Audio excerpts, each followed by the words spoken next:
Dans cette vidéo, on va continuer notre analyse d'AS et AD, de la demande globale et de l'offre globale. Le but de cette analyse de court terme, c'est d'analyser le chômage, c'est-à-dire comment on peut faire pour que le revenu d'équilibre qui se fixe entre l'offre globale ici AS et la demande globale AD, donc vous voyez que l'offre d'équilibre, l'équilibre entre les deux, se fixe à un niveau de produit ou de revenu de PIB Y étoile pour un niveau de prix P étoile. Et l'idée, eh bien, c'est que la plupart du temps, ce revenu d'équilibre entre l'offre et la demande globale sur une nation n'est pas le revenu qui permet d'embaucher tout le monde, n'est pas le revenu de plein emploi. C'est un revenu qui s'accompagne de chômage. Le chômage, on le voit ici, c'est-à-dire vous avez le revenu qui est celui d'équilibre. Et ici, on a le revenu qui permettrait d'embaucher tout le monde, c'est-à-dire en fait si j'embauche tout le monde, combien je peux produire, c'est ce revenu-là, et vous voyez que l'écart entre les deux nous donne une indication sur le chômage. L'objectif fondamental de notre analyse des politiques économiques, c'est d'essayer de voir comment est-ce qu'on peut faire, théoriquement, pour que la demande globale se déplace, de sorte à ce que on arrive à un équilibre offre globale, demande globale, qui soit celui du plein emploi. Donc l'idée, c'est comment est-ce que on analyse les déplacements de la demande globale, qu'est-ce qui peut causer des déplacements de la demande globale pour faire en sorte que AD se déplace, la demande globale se déplace et croise l'offre globale en un revenu d'équilibre, en un PIB d'équilibre qui soit celui qui permet d'embaucher tout le monde. Donc les politiques ici qu'on va analyser dans cette vidéo sont les politiques économiques qui ont pour but de relancer la demande. Et il y en a deux essentiellement. On a d'un côté la politique budgétaire et de l'autre la politique monétaire. On va commencer par le commencement, on va commencer par la politique budgétaire. Donc la politique budgétaire, c'est par définition une politique qui joue sur le budget de l'État. Le budget, je vous rappelle que c'est les dépenses moins les recettes, G moins T. Et je vous rappelle que quand G moins T est positif, on parle de déficit public, public avec un C, pas QE. Et donc, ici, la politique budgétaire, elle peut jouer sur deux leviers.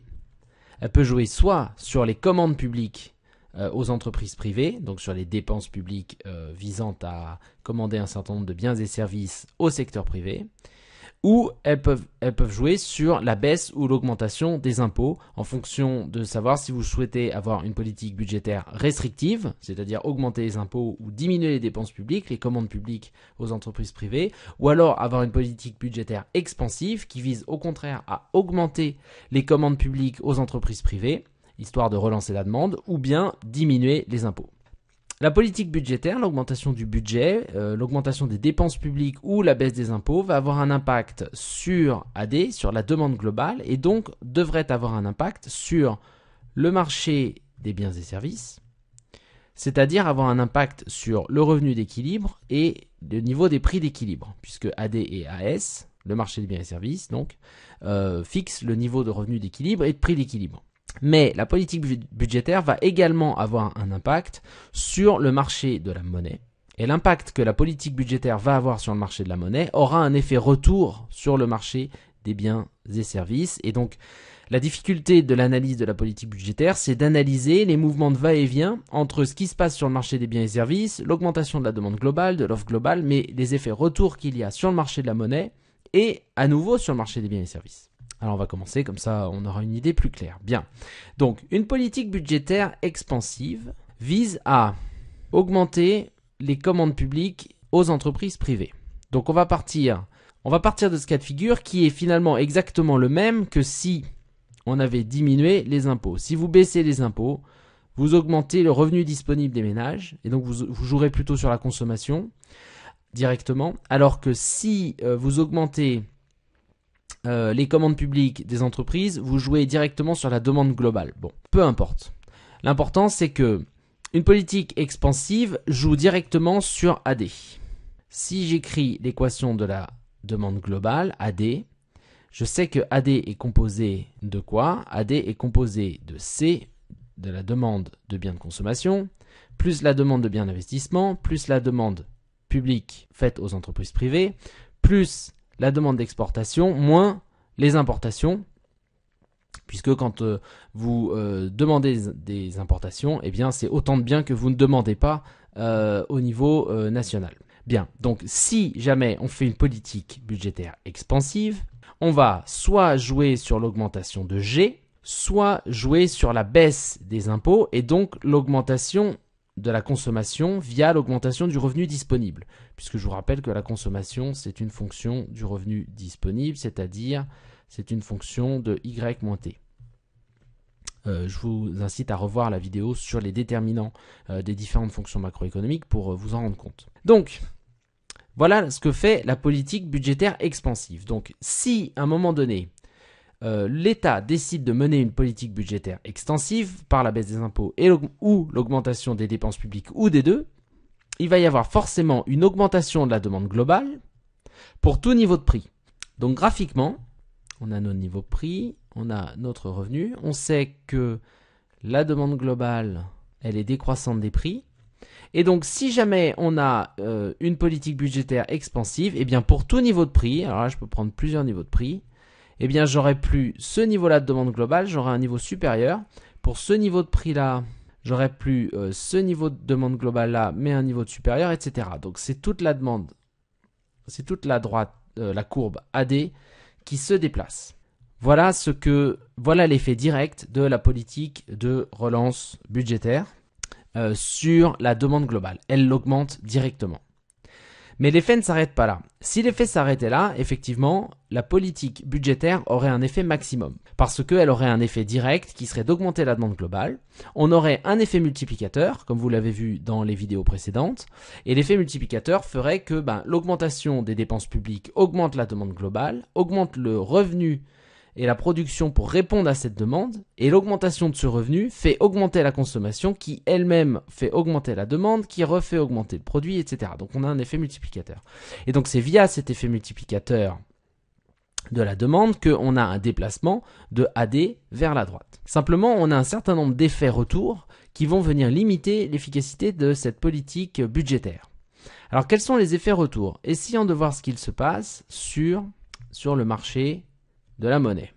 Alors, sur le marché de la monnaie, on a quoi? On observe une hausse du revenu. Pourquoi on observe une hausse du revenu? Parce que si on a une augmentation ici de la demande globale, on sait que l'équilibre offre égale demande globale, eh bien, ne sera rétabli que si l'offre augmente. Donc, forcément, si vous avez une augmentation de la demande globale, les entreprises vont faire face à cette augmentation de la demande globale en produisant plus, ce faisant en distribuant plus de revenus, et en distribuant plus de revenus vont permettre de consommer plus, etc. Effet multiplicateur. L'augmentation du revenu sur le marché de la monnaie a un effet très particulier qui est qu'il augmente la demande de monnaie pour motif de transaction. Les gens ont plus de revenus réels, ils veulent donc pouvoir faire plus d'achats, plus de consommation, mais pour ça, il leur faut de la monnaie. Donc, ils augmentent leur demande de monnaie. Simplement, si les autorités monétaires n'ont pas envie d'augmenter l'offre de monnaie, c'est-à-dire la quantité de monnaie disponible en circulation, on a un souci parce qu'on ne va pas avoir un équilibre sur le marché de la monnaie. Si on a ici le marché de la monnaie, on a la demande de monnaie, on a l'offre de monnaie qui est la masse monétaire réelle, le niveau du taux d'intérêt. Vous voyez, si jamais on augmente le revenu, il y a une augmentation de la demande de monnaie vers la droite pour motif de transaction. Si les autorités monétaires veulent contrôler la masse monétaire, et la maintenir au niveau auquel elle était, elles vont être obligées d'augmenter le taux d'intérêt. Le taux d'intérêt va augmenter. Donc la hausse de la demande de monnaie pour motif de transaction déséquilibre le marché de la monnaie puisqu'il n'y a plus égalité entre les quantités demandées de monnaie et l'offre de monnaie. Pour rétablir l'égalité, il faut que le taux d'intérêt augmente parce que l'augmentation du taux d'intérêt va permettre de diminuer la demande de monnaie pour motif de spéculation.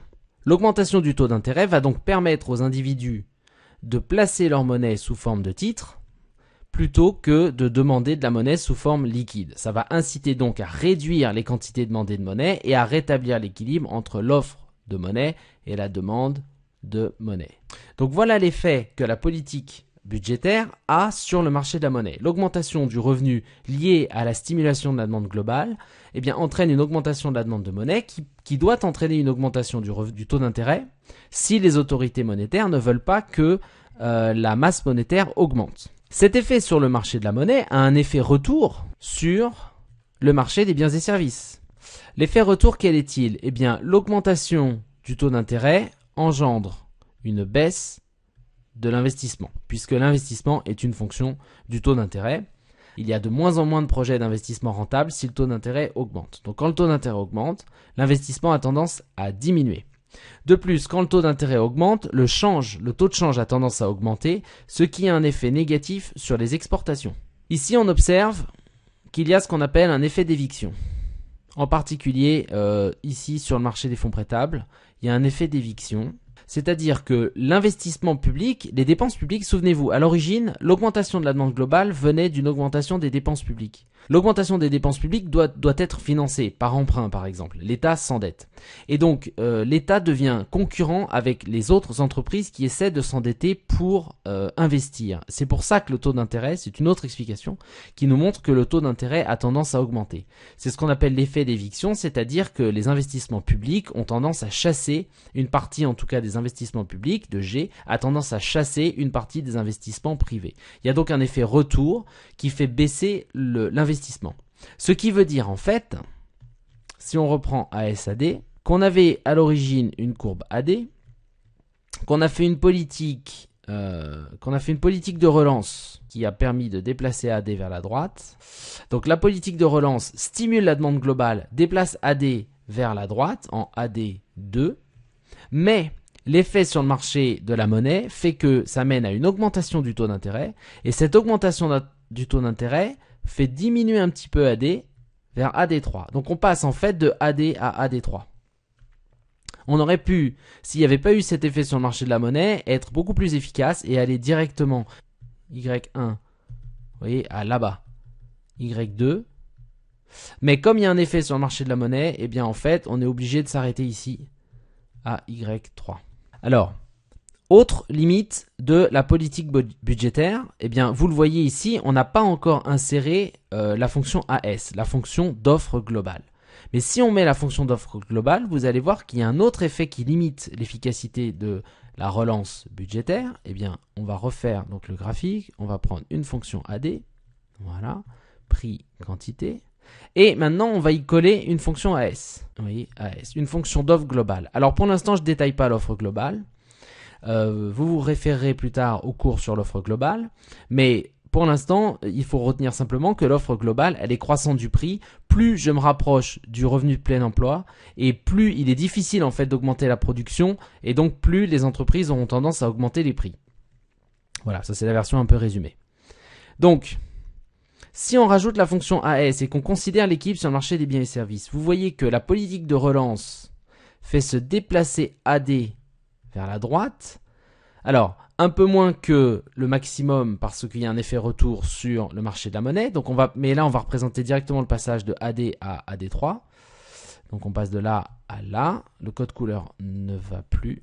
Donc le passage de AD à AD3. Et ce qui va limiter, en fait, ce qui va apporter une autre limite à l'efficacité de la politique budgétaire, c'est l'augmentation des prix liée au fait que les entreprises, eh bien, effectivement, elles vont répondre à une augmentation de la demande par une augmentation des quantités, mais pas seulement. Elles vont également répondre à une augmentation de la demande globale par une augmentation des prix. Et on sait que les prix font baisser les quantités consommées en particulier, ainsi que les quantités exportées. Donc regardez. Ici, on avait un niveau des prix P1 avec un niveau de revenu de sous-emploi Y1. On a fait de la relance par la demande en espérant que eh bien, ça augmenterait, vous voyez, les quantités demandées ici pour ce niveau de prix-là, avec AD3, avec l'effet multiplicateur, même s'il est limité par le marché de la monnaie, avec l'effet multiplicateur, on espère que eh bien, on pourrait arriver à ce revenu-là, Y3. Vous voyez, qui se rapproche du plein emploi. Sauf que les entreprises ne sont pas capables, à ce niveau de prix-là, de fabriquer Y3. Si on regarde ce qu'elles sont capables de produire, les entreprises, elles peuvent produire plus, mais il va falloir augmenter les prix. Et donc, la rencontre entre AD3 et AS se fixe pour un niveau de prix, vous voyez, supérieur. Y, on va le mettre Y4. Donc, qu'est-ce qui s'est passé? Non seulement, si on récapitule, non seulement l'effet multiplicateur est limité par l'effet retour sur le marché de la monnaie de l'augmentation du taux d'intérêt, mais en plus de ça, il y a une augmentation des prix car les entreprises ne sont pas capables d'augmenter les quantités sans augmenter les prix. Et comme elles augmentent les quantités, on ne peut pas être là. L'augmentation des prix fait que la consommation diminue. Donc, on va aller se positionner beaucoup moins loin que cela. On va aller se positionner ici en Y4 au nouveau point d'équilibre entre AS et AD. L'augmentation de la demande globale entraîne une hausse de l'offre, donc ça c'est bien parce que ça permet de réduire le chômage, mais une hausse des prix qui a un effet négatif à la fois sur les exportations, mais aussi sur la consommation, ce qui fait que ça fait baisser en fait la demande globale vers un nouveau niveau d'équilibre qui est moins grand que celui qu'on aurait pu espérer. Donc ça, c'est l'éviction par les prix. Et ce problème, il dépend de quoi fondamentalement? Il dépend de la forme de la fonction d'offre globale, dont on ne parle pas pour l'instant, mais en fonction de si vous êtes keynésien ou si vous êtes classique, cet effet est plus ou moins fort. Si vous êtes keynésien, vous aurez tendance à considérer que la fonction d'offre, vous voyez, elle a plutôt cette forme-là et qu'on est tellement en sous-emploi que même si on augmente, vous voyez, la demande globale, le niveau des prix va pas augmenter beaucoup, donc on aura un effet très faible. Mais si vous êtes plutôt classique ou néoclassique, vous aurez tendance à considérer que la fonction d'offre, en tout cas la fonction d'offre à long terme, elle est très très verticale et donc si vous relancez l'économie, ça n'engendre qu'une augmentation de prix et pas du tout une augmentation du revenu national. Et c'est tout le problème du débat sur la courbe de Phillips et l'arbitrage inflation-chômage. On va pas trop rentrer là-dedans, mais vous pouvez déjà regarder sur Internet si vous voulez comprendre les débats sur la courbe de Phillips et l'arbitrage inflation-chômage. Là, vous avez tous les éléments qui peuvent vous permettre de comprendre, en tout cas, de comprendre l'intuition qu'il y a derrière tout ça.